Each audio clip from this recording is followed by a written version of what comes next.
Hello दोस्तों, आज हम पढ़ेंगे UP triple S C PET exam के इस महामैराथन क्लास में सामान्य विज्ञान के पार्ट 2 में रसायन विज्ञान के कुछ बहुत ही महत्वपूर्ण प्रश्न। ये वीडियो बहुत ही ज़्यादा महत्वपूर्ण होने वाला है, तो वीडियो को पूरा ज़रूर देखिएगा। तो चलिए वीडियो को शुरू करते हैं। चैनल पर नए हैं तो सब्सक्राइब जरूर करिएगा और पेट एग्जाम से रिलेटेड अन्य वीडियो देखने के लिए आप चाहें तो चैनल की प्लेलिस्ट में जाकर चेक कर सकते हैं। वहाँ पर कई सारे वीडियो मिल जाएंगे और आप चाहें तो नीचे डिस्क्रिप्शन में भी चेक कर सकते हैं, वहाँ पर भी आपको लिंक मिल जाएगी। तो चलिए आगे देख लेते हैं। चलिए वीडियो को शुरू करते हैं। पहला प्रश्न है हमारा, भारत में प्रचुर मात्रा में उपलब्ध महत्वपूर्ण नाभिकीय ईंधन क्या है? उत्तर क्या होगा? थोरियम। और अगला प्रश्न है, अमोनिया क्या है? अमोनिया क्या है? उत्तर क्या होगा? रासायनिक यौगिक। अमोनिया एक रासायनिक यौगिक है। और दो या दो से अधिक शुद्ध पदार्थों को किसी भी अनुपात में मिला देने से क्या बनता है? उत्तर क्या होगा? मिश्रण बनता है। क्या बनता है? मिश्रण बनता है। आगे देखेंगे, प्रोटॉन की खोज किसने की थी? प्रोटॉन की खोज किसने की थी? उत्तर क्या होगा? गोल्डस्टीन। और मेसान के खोजकर्ता कौन है? युकावा। कौन है? युकावा। आगे देखेंगे, अनिश्चितता के सिद्धांत का प्रतिपादन किसने किया था? अनिश्चितता के सिद्धांत का प्रतिपादन किसने किया था? हाइजेनबर्ग ने। किसने? हाइजेनबर्ग ने। और किसी तत्व के रासायनिक गुण कौन तय करता है? इलेक्ट्रॉनों की संख्या जो होती है वह तत्व के जो कोई तत्व होता है उसका रासायनिक गुण तय करता है। आगे देखते हैं, किसी तत्व के रासायनिक गुण को कौन तय करता है? तो इलेक्ट्रॉनों की संख्या। आगे देखेंगे, वह वैज्ञानिक कौन था जिसने परमाणु सिद्धांत की खोज की थी? उत्तर क्या होगा? John Dalton.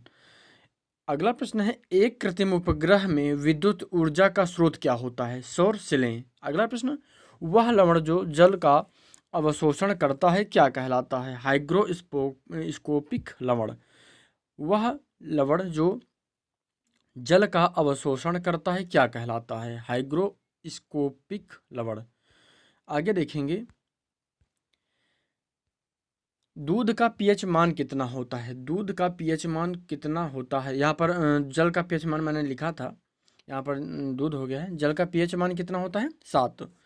जल का जो पीएच मान होता है 7 होता है। पीएच मान का निर्धारण किसने किया था? सोरेनसन होगा यहाँ पे। सोरेनसन ने पीएच मान का निर्धारण किया था। आप याद रखेंगे, जो यहाँ लिखा हुआ है जल का पीएच मान 7 होता है। आगे देखेंगे, प्रोटॉन की समान संख्या किंतु न्यूट्रॉन की भिन्न भिन्न संख्या वाले परमाणुओं को क्या कहते हैं? उत्तर क्या होगा? समस्थानिक कहते हैं। अच्छा, यहाँ पर जो उदाहरण दिया गया है इसको आप कैसे समझेंगे? यहाँ पर क्या होगा? प्रोटॉन की जो समान संख्या किंतु न्यूट्रॉन की भिन्न भिन्न संख्या, तो कैसे हम जानेंगे? जो यहाँ पर एक तत्व दिया गया है, इसमें जो नीचे की तरफ लिखा हुआ है 888 यानी जो 8 लिखा हुआ है, ये प्रोटॉन की संख्या है जो सभी तत्वों में समान है। लेकिन जो ऊपर लिखा हुआ है 16, 17 और 18, ये जो है न्यूट्रॉनों की संख्या है। और 8 जो है ये प्रोटॉनों की संख्या है। अगर ये प्रश्न आपकी परीक्षा में पूछा जाए, इसमें न्यूट्रॉनों की संख्या क्या है या फिर प्रोटॉनों की संख्या क्या है, तो आपके जो विकल्प दिए रहेंगे उसमें से प्रोटॉनों की संख्या अगर पूछी जाए तो 8 आप उत्तर बताएंगे। अगला प्रश्न है, किस तत्व के सर्वाधिक संख्या में समस्थानिक पाए जाते हैं?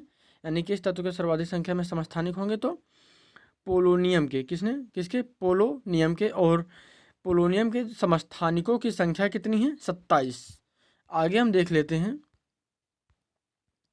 अगला महत्वपूर्ण प्रश्न है, किसी तत्व के परमाणु की दूसरी कक्षा में इलेक्ट्रॉनों की अधिकतम संख्या कितनी हो सकती है? उत्तर क्या होगा? 8। रेडियो सक्रियता की खोज किस वैज्ञानिक ने सर्वप्रथम की थी? उत्तर क्या होगा? हेनरी बेकुरल ने। और अल्फा, बीटा और गामा किरणों की खोज किस वैज्ञानिक ने की थी? रदरफोर्ड ने अल्फा, बीटा और गामा किरणों की खोज की थी। आगे हम देख लेते हैं, अगला प्रश्न है, मोनाजाइट क्या है? मोनाजाइट क्या है? थोरियम का एक अयस्क है मोनाजाइट। अगला प्रश्न है, सर्वप्रथम मानव ने किस धातु का उपयोग किया था? तांबा। तांबा का सर्वप्रथम उपयोग मानव ने किया था, यानी मानव ने सर्वप्रथम किस धातु का उपयोग किया था? तांबा का। और ये प्रश्न पूछा गया था उत्तराखंड के शायद एक एग्ज़ाम है, याद नहीं आ रहा, लेकिन ये पूछा गया प्रश्न है, उत्तराखंड में पूछा गया था। और एक पुलिस का कांस्टेबल का पेपर था, वहाँ पर भी ये प्रश्न देखने के लिए मिला था। आगे देखते हैं, किस पदार्थ के लगाने से कटे स्थान से रक्त का बहना रुक जाता है? Ferric chloride. और सबसे भारी धातु क्या है? ऑस्मियम। क्या है? ऑस्मियम। सबसे भारी धातु क्या है? ऑस्मियम। आगे देखेंगे, तत्वों का सबसे पहला वर्गीकरण किसने किया था? तो किसने किया था? डोब्रेनर ने। किसने? डोब्रेनर ने किया था तत्वों का सबसे पहला वर्गीकरण। और मेंडेलीफ ने कौन सा नियम प्रतिपादित किया था? तत्वों के भौतिक और रासायनिक गुण उनके परमाणु भारों के आवर्ती फलन होते हैं। ये जो नियम है ये मेंडेलीफ ने दिया था। और सबसे हल्की धातु कौन सी है? लिथियम। अगला प्रश्न है, मिट्टी के तेल में रखा जाने वाला तत्व कौन सा है? सोडियम। इसका प्रतीक क्या होता है? Na। आगे देखेंगे, कास्टिक सोडा का रासायनिक सूत्र क्या होता है? NaOH। कास्टिक सोडा का रासायनिक सूत्र क्या होता है? NaOH। और बेकिंग सोडा का रासायनिक सूत्र क्या है?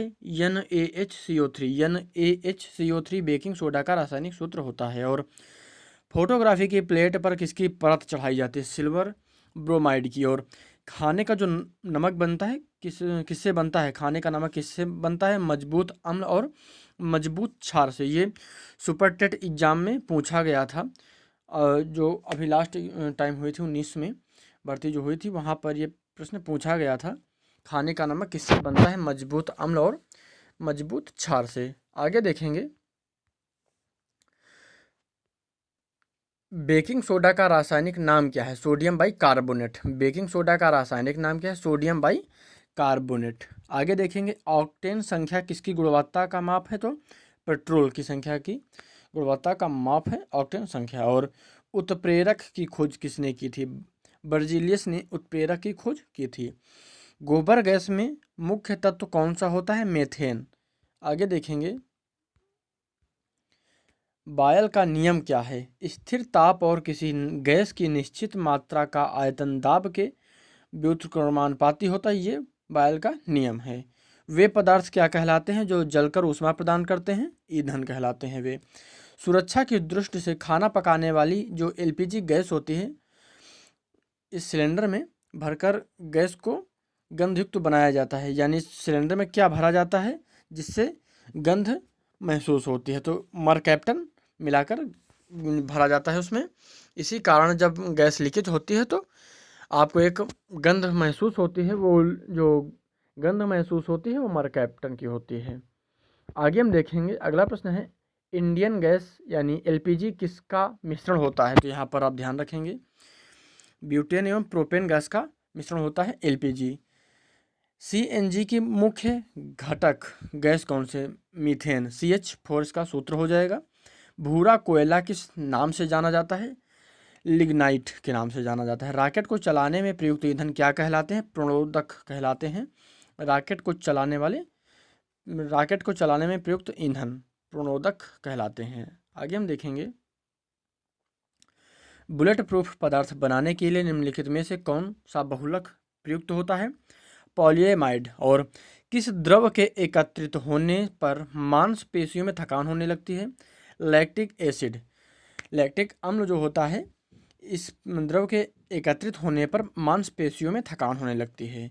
सभी जैव यौगिकों का अनिवार्य मूल तत्व क्या है? कार्बन। अगला प्रश्न है, किस कारण से फलों का स्वाद मीठा लगता है? फ्रक्टोज।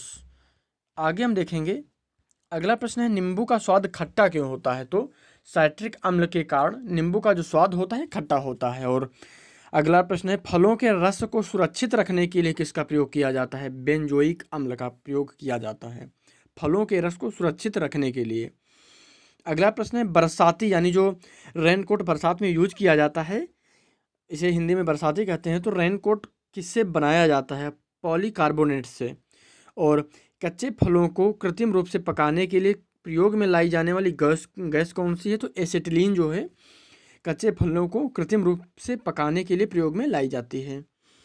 आगे हम देखेंगे, अगला प्रश्न है, वनस्पति तेल से वनस्पति घी बनाने में प्रयुक्त होने वाली गैस कौन सी है? हाइड्रोजन। हाइड्रोजन से वनस्पति तेल और वनस्पति तेल से वनस्पति घी बनाने में प्रयुक्त होती है हाइड्रोजन गैस।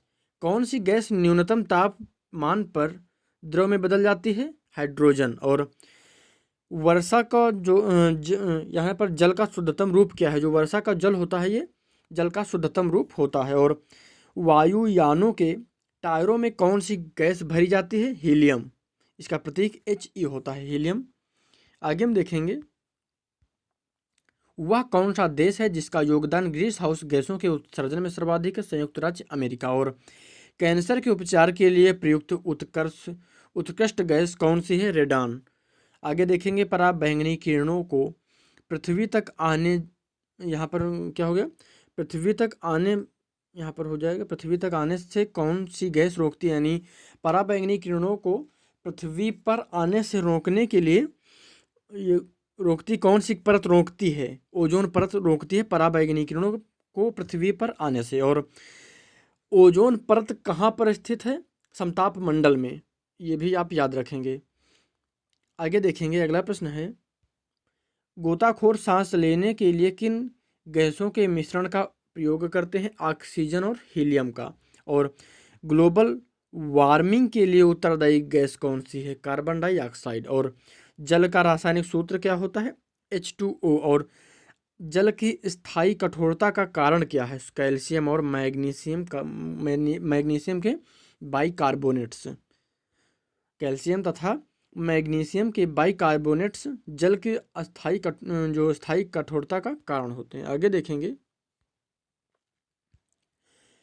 एक नाभिकीय रिएक्टर में भारी जल का क्या कार्य होता है? न्यूट्रॉन की गति को कम करना।